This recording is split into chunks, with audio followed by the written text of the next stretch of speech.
పేదోడికి అత్యంత అవసరమైన మందులవి కానీ చెత్త కుప్పలకు చేరాయి. వేల రూపాయల విలువగల మందులు నిర్లక్ష్యానికి నిదర్శనంగా నిలిచాయి.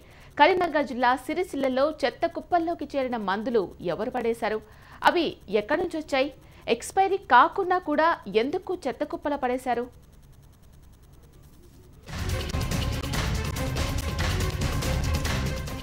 అసలే రోగాల కాలం. ఎప్పుడు ఏం జరుగుతుందో తెలియక ఆసుపత్రుల చుట్టూ జనం తిరుగుతూ అల్లాడిపోతున్నారు. ఇలాంటి సమయంలో పేదలకు అత్యవసరమైన మందులు రోగాలు తగ్గించేందుకు ఉపయోగపడకుండా చెత్తతో పాటు రోడ్డు పక్కన పడ్డాయి. కరీంనగర్ జిల్లా సిరిసిల్ల ఏరియా ఆసుపత్రి సిబ్బందే ఇలా పడేసి ఉంటారన్న ఆరోపణలు గుప్పుమంటున్నాయి.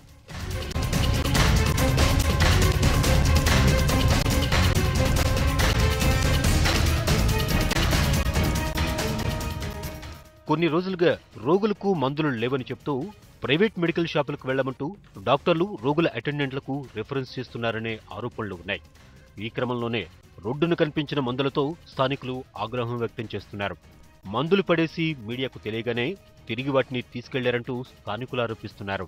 సిరిసిల్ల పట్టణంలో ప్రభుత్వ ఆసుపత్రిలో ఉండాల్సిన మందులు చెత్త కుప్పలో ఉండడము సిరిసిల్ల ప్రజల దురదృష్టము.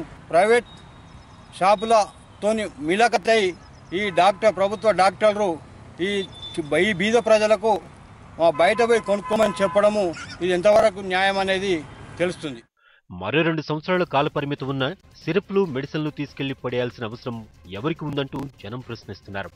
కాలం చెల్లిన మందులను కూడా వాడుతున్న ఈ రోజుల్లో ప్రైవేట్ హాస్పిటల్ సిబ్బంది విలువైన మందులను బయటపడేస్తున్నారంటూ ఏరియా ఆసుపత్రి సిబ్బందిపై ఆగ్రహం వ్యక్తం చేస్తున్నారు.